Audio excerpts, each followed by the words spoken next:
ఈరోజు సుందరయ్య విజ్ఞాన కేంద్రంలో ప్రగతిశీల మహిళా సంఘం పిఓడబ్ల్యూ అర్ధశతాబ్ది ఉత్సవాలు జరుపుకుంటున్నాం. యావత్ తెలంగాణలో ఉన్నటువంటి అన్ని జిల్లాల నుంచి పిఓడబ్ల్యూలో సంబంధించినటువంటి ప్రతి ఒక్క మహిళలు ఈరోజు ఇక్కడికి కదిలి వచ్చారు.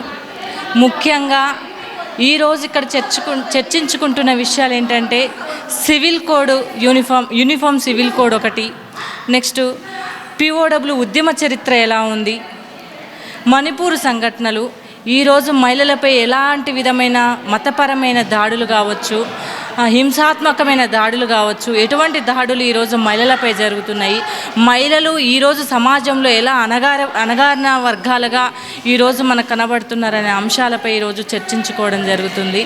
అంటే సమాజంలో మహిళ ఎంత అనగదొక్కబడుతుంది అంటే ఈరోజు మనం చెప్పుకుంటున్నాము, ఆకాశంలో సగం మనం, తారల్లో సగం మనం, ప్రతి మనిషిలో సగం మనం అని చెప్పుకుంటున్న ఈ రోజుల్లో ఈరోజు మహిళ మణిపూర్లో నగ్నంగా ఈరోజు ఊరేగించబడిందంటేనే ఈరోజు మనకు భారతదేశం అని చెప్పుకుంటున్న నరేంద్ర మోడీ ఇప్పటి వరకు కూడా స్పందించకుండా అక్కడ ఉన్నటువంటి వాళ్ళపైన ఇంతవరకు కూడా చర్యలు తీసుకోకపోవడం అనేది చాలా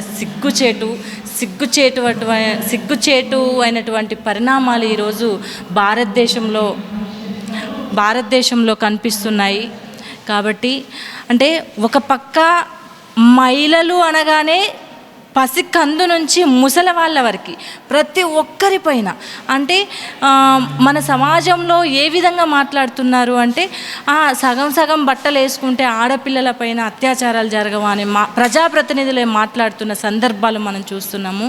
కానీ 9 ఏళ్ల వయసు నుంచి 9 నెలల పసికందు నుంచి 90 ఏళ్ల ముసలి పండు దాకా అత్యాచారాలు జరుగుతున్నాయంటే వాళ్ళు ఏ డ్రెస్సులు వేసుకోవాలనేది ఆ ప్రజాప్రతినిధులు ఆలోచించాల్సిన అవసరం ఎంతైనా ఉంది. ఈ సమాజం ఆలోచించాల్సిన అవసరం ఎంతైనా ఉంది.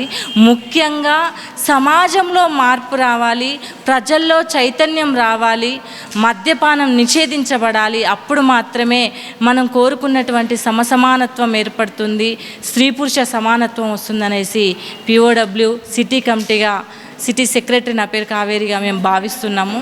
థ్యాంక్ యూ ఈ అవకాశం ఇచ్చినందుకు.